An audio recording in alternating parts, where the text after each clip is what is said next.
Hi, this is Lex, and welcome to the FinTech Blueprint.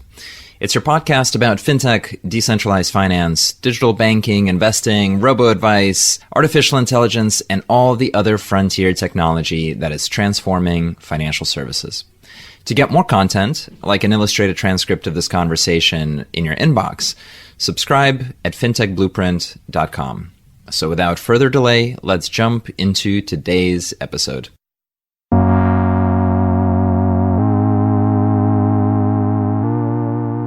Hi, everybody, and welcome to today's conversation. We are very lucky to have with us Alex Gluchowski, who is the co-founder and CEO of Matter Labs. Matter Labs is one of the most important companies in pioneering zero-knowledge proofs in the world, which are now integrated into lots of different places on-chain and support privacy and financial sovereignty. And so I'm really excited to talk about what this stuff is, and then also try to understand where we go from here in 2026 with the crypto markets. Alex, welcome to the conversation. Thank you, Lex. Excited to be here. So maybe we can just start off the conversation by describing what is Matter Labs and what does it do? We are the company best known as the creators of ZK Sync. We started 7 years ago on a mission to help crypto scale and reach mass adoption and advance freedom this way for the world, but while preserving the core value proposition of crypto technologies. And we realized very early that zero knowledge proofs are going to be indispensable for this mission. 7 years ago, they were not as mature as today, and we helped make them more mature. But I still believe in this, and I think they're going to become even more important as we go into the future. And they really will be powering a lot of things, if not most of the world's finance. Maybe we start from the use case. Like, why does it even matter, right? Like, if I'm using Bitcoin and I send it from here to there, yeah, you can see it on the ledger, but it's pretty anonymous. Or if, on Ethereum, it's the same thing. Like, what pulled you into building out the technology, and what about the technology is meaningful? So let's start with considering Bitcoin and Ethereum and asking ourselves, what's so special about them? Why do we trust these systems while it's much harder to trust traditional institutions? And, they have a lot of controls and supervision. Blockchain systems don't have any of that. No authorities, no supervisors, and yet we can trust them. And the answer to this is one word: incorruptibility. Those systems are created and designed in such a way that they cannot fail. They cannot execute invalid code. They cannot spend your balance of your Bitcoin, your Ethereum, violate the smart contract logic, whatever, break the commitments, break the promises that are made to you. And this is really the core of the value proposition of blockchains, the incorruptibility. Now, with Bitcoin and Ethereum, incorruptibility is achieved in a pretty naive way, meaning everyone on the network has to re-execute everything else and re-verify transactions of everyone else. So you have to do all of the computations that are happening on the network. And this, unfortunately, does not scale. It does not scale for two reasons. One, physically, you won't be able to verify all of the transactions that are happening in the world every second. There are millions of transactions. Financial transactions, non-financial transactions, even just financial, there are thousands, hundreds of thousands of payments, settlements, trades, all various kinds of financial activity that is being produced in the world. And in peak times, it goes well into millions, right? So that's just physically not possible. But the second reason it's difficult to scale is because you cannot expect the entire world to see everything else that's happening. You cannot give everyone access to everyone else. The privacy is a absolute necessity for personal lives and for businesses and for regulated entities. You cannot apply the same naive way to establish incorruptibility if you want to preserve privacy. So you need something else. And zero knowledge proofs is the only technology we have today that enables incorruptibility combined with privacy. Do you think crypto economics are a naive solution in general? like consensus in crypto economics and sort of this like game theory, this obsession with game theory and 51% attacks, like, is that entire approach kind of first generation approach that we're going to look at and say, oh man, that was just the wrong path? No. It's very valid and important part of the crypto technology, but it just does not solve incorruptibility. The consensus has nothing to do with the fact that your Bitcoin cannot be spent by anyone but by you. Consensus is solving a different problem. It solves the problem of having a network that does not have any central operator, and it ensures liveness of this network despite having a central operator. But the fact that your transactions are correct is only enforced by re-verification. In Bitcoin, we've heard this for a long time, this mantra of don't trust, verify. And this is really what's it all about. Interesting. Yeah, because I think part of my mental model is, at some point far in the future, ZK proofs may replace the core consensus mechanism. And I think Ethereum is starting to move in that direction in some ways. But maybe before we get there, let's talk about sort of your background in terms of how you started to build Matter Labs. Like, what was the world like when you were just starting to build it, and what were you inspired by? And then what were some of the early breakthroughs and products you worked on? Sure, I can start even earlier. I was, I have a long story of coming to crypto and growing the mindset and convictions that brought me into the space. I was born in Soviet Ukraine, grew up during the 1990s, throughout the period of collapse, hyperinflation, lack of trust in society, collapsing civilization, so to say. Then I moved to Germany, made my master's there, worked in a number of startups.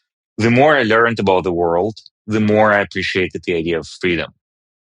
That if you apply it at every scale of human society, from a small team to a company to a nation, the more freedom you have, on average, the better is going to be your outcomes for this group.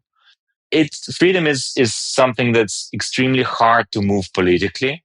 The societies have inertia, and you have a given political system, and it's just very slow and hard to change through navigating all of the political forces.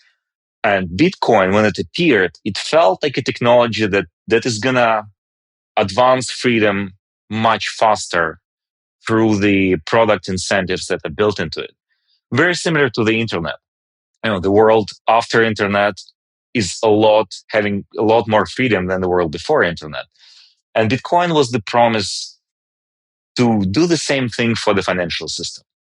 And it felt very interesting, but I quickly realized that, I tried to build a startup around Bitcoin around 2014.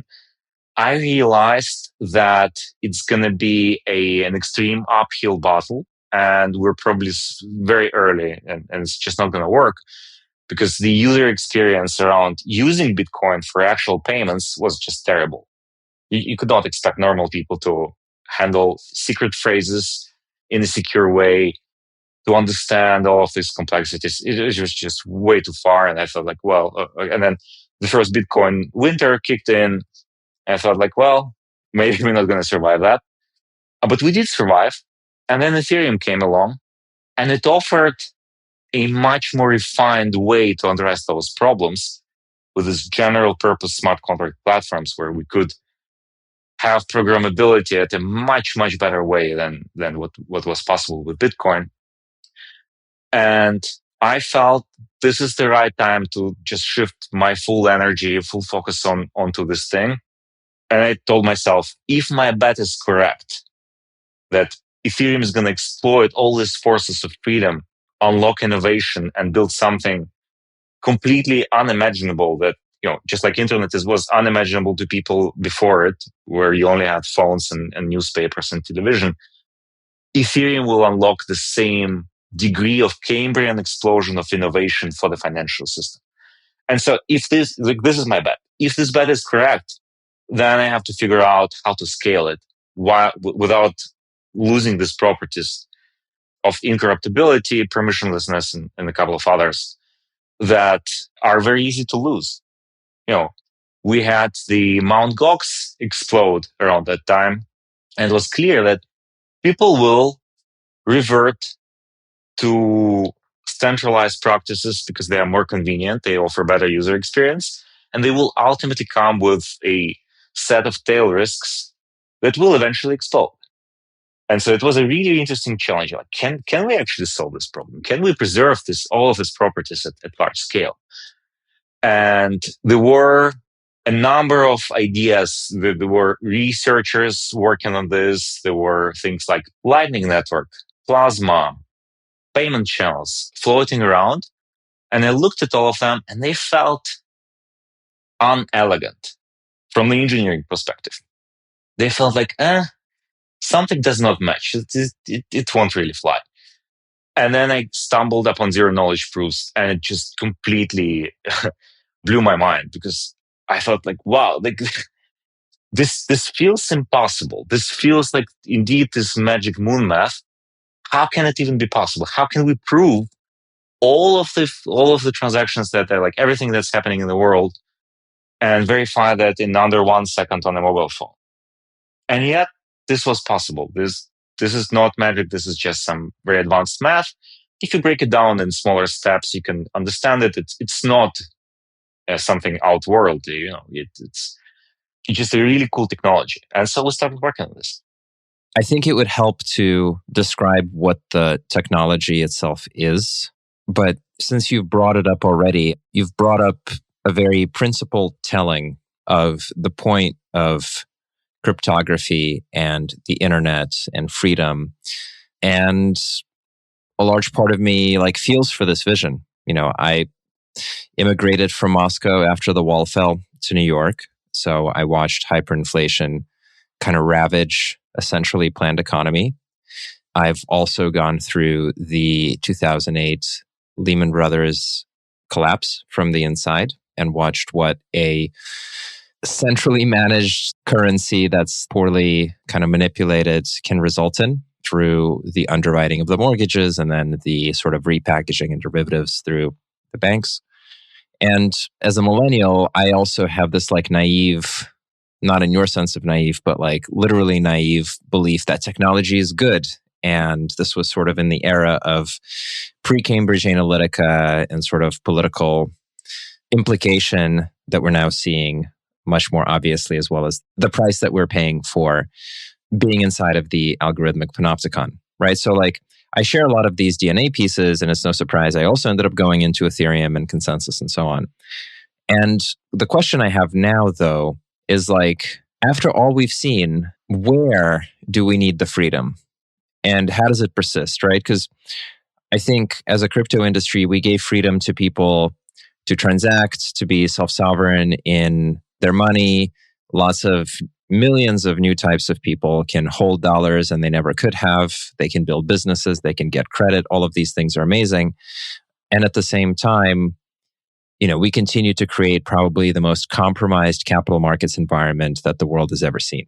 You know, so you mentioned Mt. Gox, but the sort of like continued echo of market abuse and pretty bad outcomes for investors across the world in a lot of long tail assets.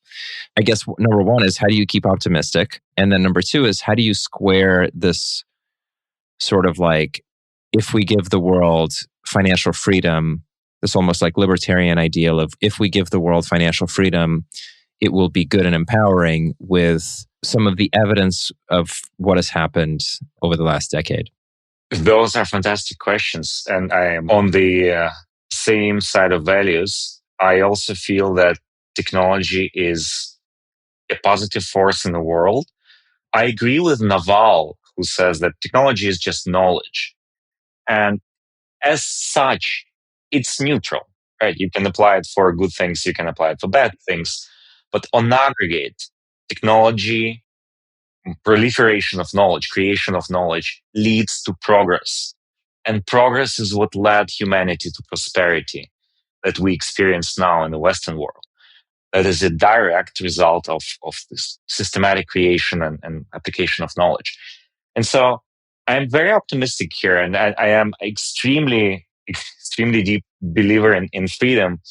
I think that freedom is similarly neutral. It leads to the ability of people to do things, and good people will do good things. Bad people will create manipulation and scams, and not so smart people will fall for these scams.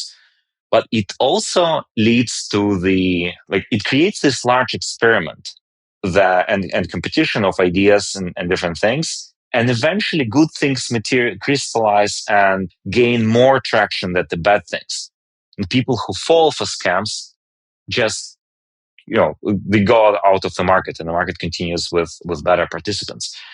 And is it better to have this freedom despite the scams? Would it be better not to have this financial open borders that crypto created?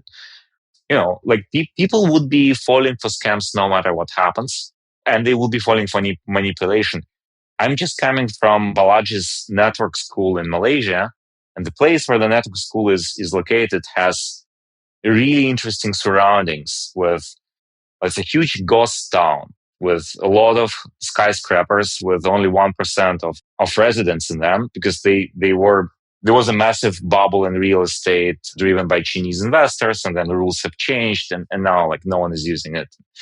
And it's all of this capital is misallocated and gone. Maybe it would have been better if those people had access to crypto back in the day, and they could diversify there. And, some of them would fall for scams, but maybe some others would just invest in stable coins and tokenize stocks and have a better result overall, because they had these options. So I strongly believe that freedom will eventually lead to better outcomes, even if they are not going to be uniformly good. Fair enough. Okay. You had taken us up to the founding of the company and kind of the intent of what you wanted to improve about chains and financial infrastructure. Can you talk to us about what are the different products that Matter Labs has worked on and launched, and talk us through also the mechanics of getting those out into the wild? Sure. We've iterated on essentially the same product. It shape-shifted over many years. We're building the scaling engine for blockchains, for Ethereum specifically. So technology kind of was continually evolving. The product focus was shifting based on the market conditions. Right now, after the change in the US administration and the massive interest that's opened with all the financial institutions and enterprises that are looking at crypto, and they understand that crypto is just a better rails for any type of finance, we realized that no one is better positioned to serve this niche. And we started working on this already several years ago. And now we're building the enterprise blockchain technology that enables enterprises, banks, financial institutions to connect, to come on chain, to connect to public markets, to connect to Ethereum and its capital markets, while preserving privacy and sovereignty of their operations. We basically call it the bank stack of Ethereum. So that's our absolutely main focus right now, and we have a massive interest and traction. We will be announcing some really interesting partnerships in Q1 this year. We've worked with a number of banks, starting with Deutsche Bank. We've done a pilot with UBS. We've worked with a number of financial institutions. Yeah, we've done a really big pilot and a series of workshops and industry initiative called the Presidio Breakthrough. You can look it up on X with over 35 global financial institutions participating. It's all about this central use case of private enterprise chains. If I kind of rewind back to the beginning, I mean, Matter Labs and ZK Sync were pioneers in trying to bring zero knowledge to chains. And a big kind of value proposition was that, like you said, you can verify events without having to run them through the virtual machines in every single node. And it was sort of much more efficient as a way to add information or anchor transactions to chains. And at the same time, it also was private. So you weren't flashing every transaction, but you could still validate that these transactions had happened. Since then, we've had a whole bunch of kind of layer twos that were built on top of ETH and other networks as well that are using zero knowledge. We've had a whole bunch of, at least in the AI space, kind of attempts to use zero knowledge to validate AI inference. So people have taken this technology and run with it. But it sounds like what you're describing is almost going back full circle to the earlier value propositions of like going back to financial companies and being a layer 2 or a way for them to use the public chain while retaining their privacy. Can you talk through sort of like the full journey in terms of the different attempts that come to market, like who were the original target customers and how that went? Look, we have this paradigm shift, the great divide that happened with the change of US administration this time. We have the pre-Trump era and the post-Trump era. In the pre-Trump era, regulators were essentially hostile to crypto. And all the systems that we were building were designed to withstand those attacks. With post-Trump, in this post-Trump era, now you can just do business. So we can actually integrate crypto in real world business processes and we can upgrade them to this new infrastructure. And this opens a market that is many orders of magnitude larger than what was possible in this kind of constrained environment from the regulatory standpoint. What crypto enables for traditional businesses, traditional enterprises, is, well, as the founder of Stripe has put it, stablecoins are a room temperature superconductor for finance. It's the internet of value truly materializing now, where every piece of value, every asset on every ledger is going to be tokenized, and they're going to put together on a single composable platform, which I believe is going to be Ethereum as the ultimate settlement layer. And we'll have the L2s, we'll have private chains, public chains, all interoperable, all within the same zone of fungibility. Things are going to get just a lot more efficient. So the one thing is that we get rid of borders. We let people from everywhere in the world have access to these financial services that were previously reserved only to the citizens of the Western world. But two, for these enterprises, it's the analogy I have in mind is when the shipping containers were invented, this single invention boosted the GDP of the world by something like 10% because it made all of the global logistics just a little bit more efficient. I mean, a little bit in the context of the supply chain, but the actual act of shipping became 100 times more efficient. The same thing is happening here. Finance has massive overheads.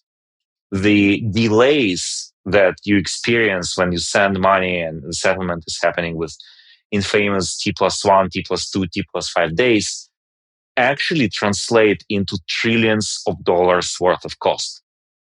Because the cost of idle capital can be quantified very precisely, and it's a lot. Like just 1 day of idle treasury is, you can just take the annual yield, multiply by the fraction of the year that you're missing, and you get the cost quantified. And all of it is going away. Everything is going to be connected, talking to each other, and settling instantly with T+0 within seconds. This is the premise of blockchain. So it just like as a very basic foundation, we're just going to make the world more efficient, more connected. And then on top of that, we're going to make it more open and free. And then we will use all the power of innovation that's possible on blockchains. Because now we're not just making things more efficient. We're also enabling new use cases which were not possible before. Because now different types of assets can coexist in the same smart contract. You can create new workflows. You can automate things. You can do automation alone. Doing passive ETFs is now a job that can be performed by a smart contract. You don't need a management company for this. Who's going to charge you a passive management fee, and so on and so forth. So endless possibilities that are now entering the market because the regulation is opened with the Genius Act and soon, hopefully, to be passed the Clarity Act. Let's dive into the details a little bit, right? So ZK Sync had at one point $1 billion plus market cap token, right, in 2024.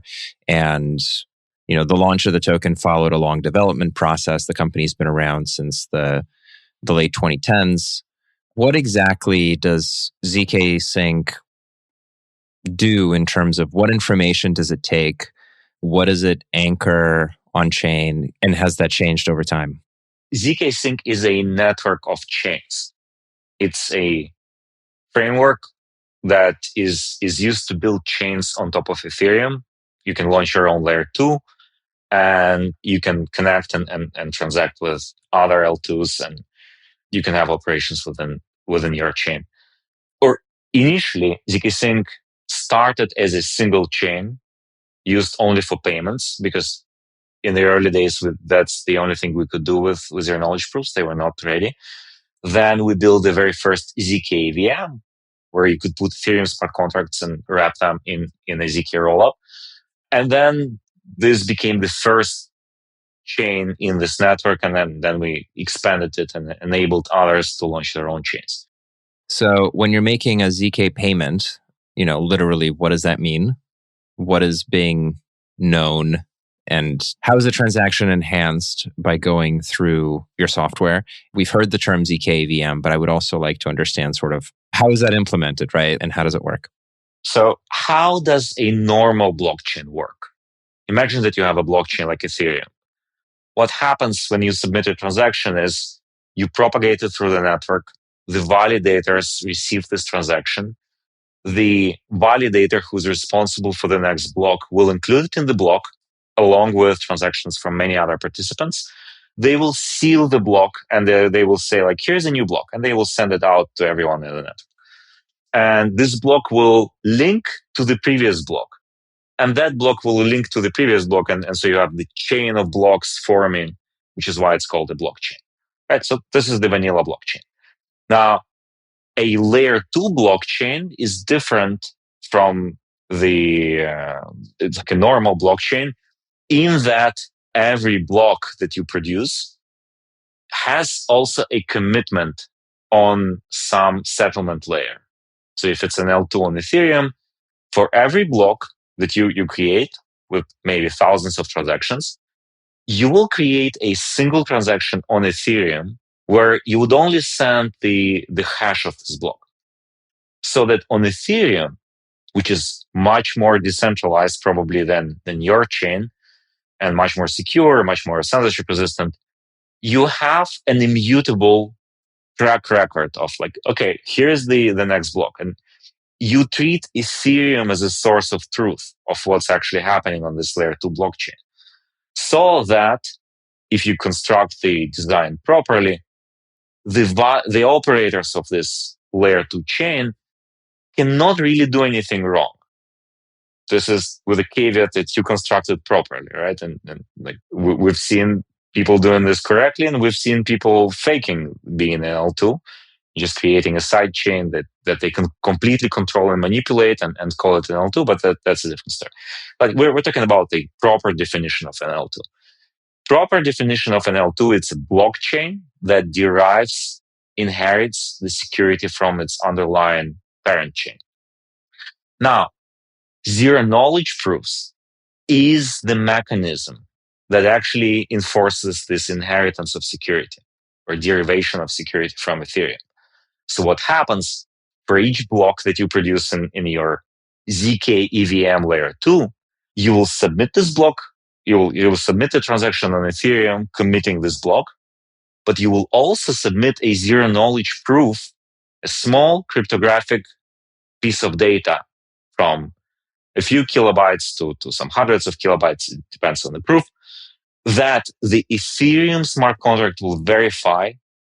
And only if the proof is valid and the proof attests that all the transactions in your block are valid, if this proof is valid, then Ethereum will accept this transaction, accept the next block of your L2, and advance the chain to this next block.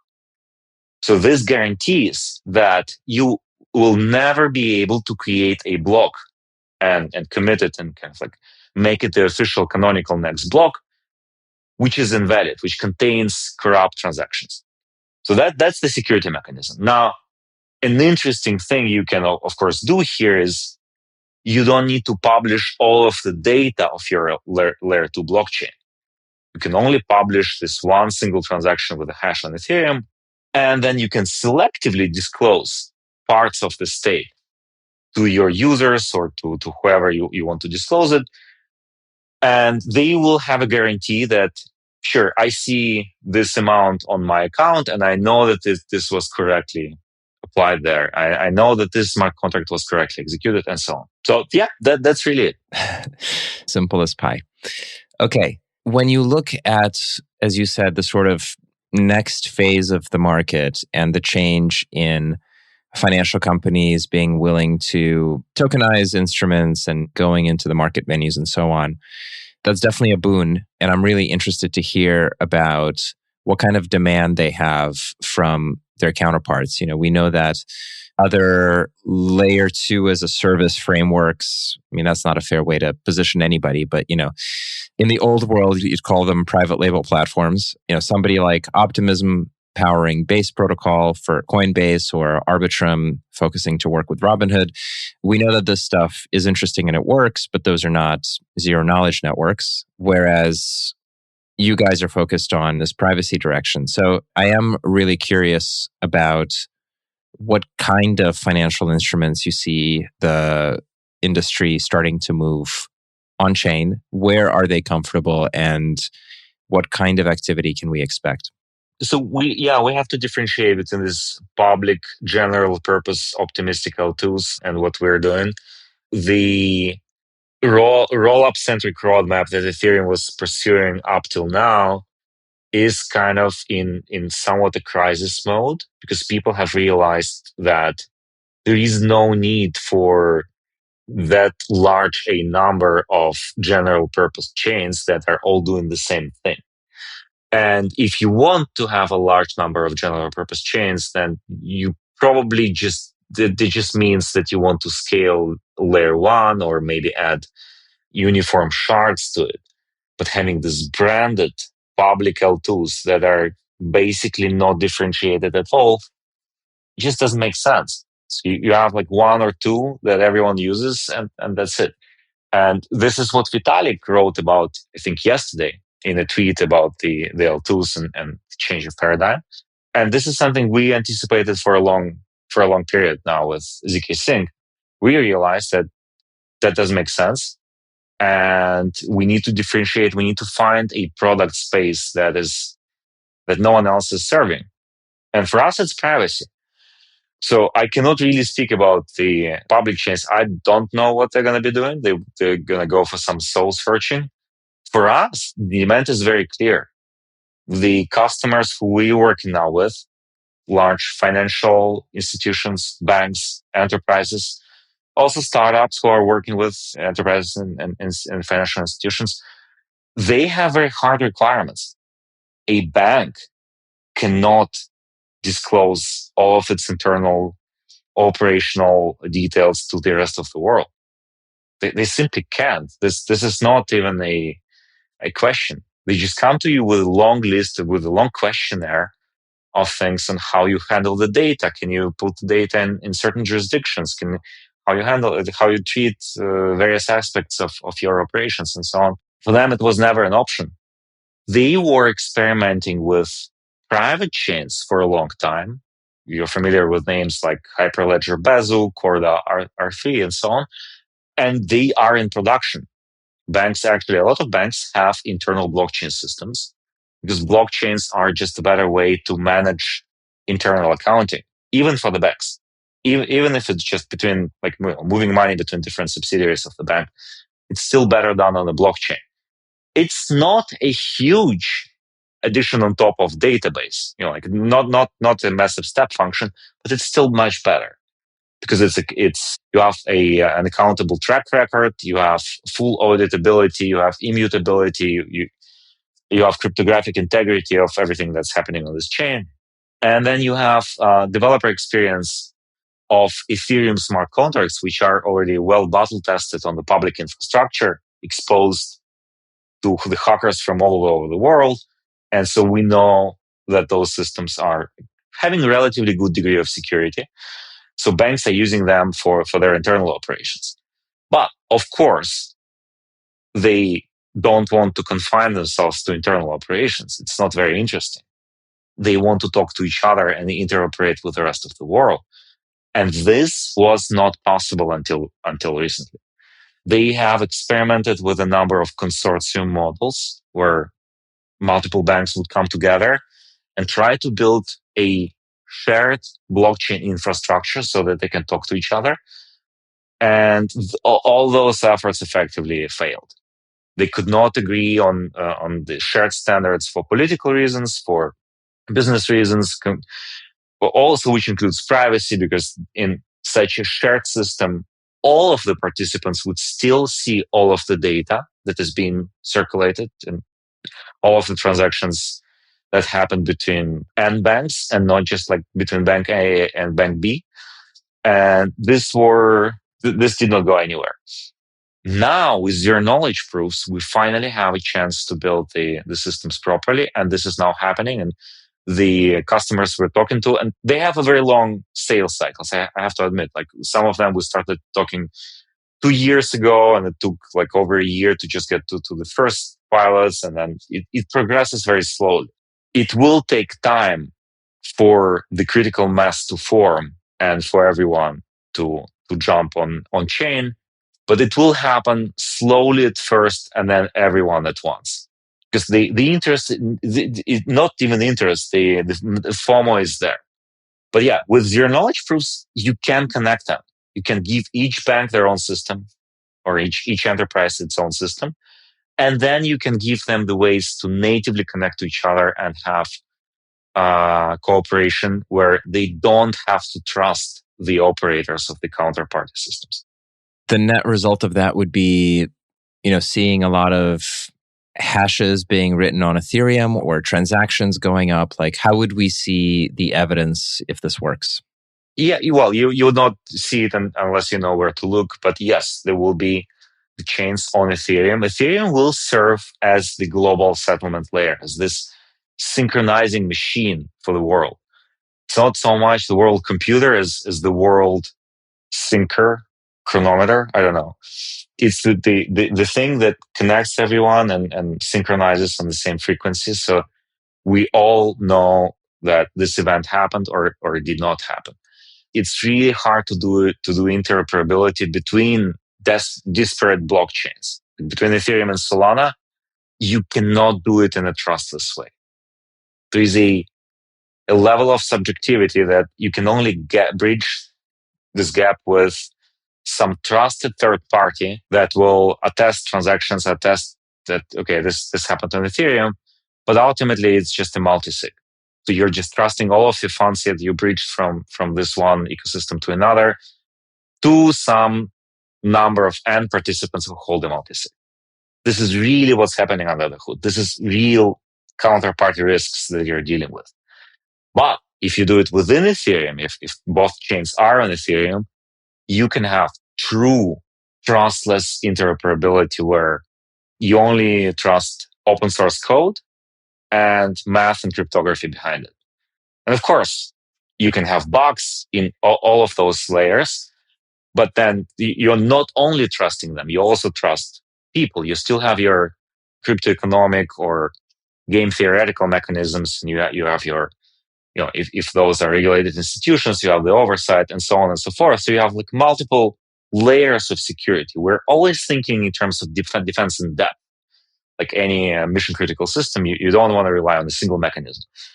So we have these multiple mechanisms, but we do have them as opposed to just blindly trusting and private keys on hot servers, which are going to be eaten alive by AI in the next couple of years.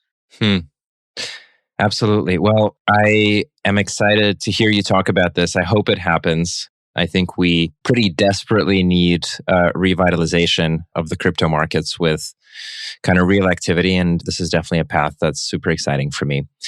If our listeners want to learn more about you or about Matter Labs or ZK in general, where should they go? The source of truth for all news is x.com. You can find me under GLUK64.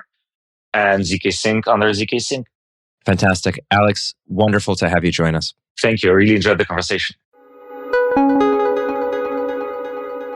Hi, everyone. That's it for this week's episode of the FinTech Blueprint. For more technical deep dives into all things fintech and decentralized finance, check out fintechblueprint.com and grab a free subscription to the newsletter. This is Lex, and I'll see you next time.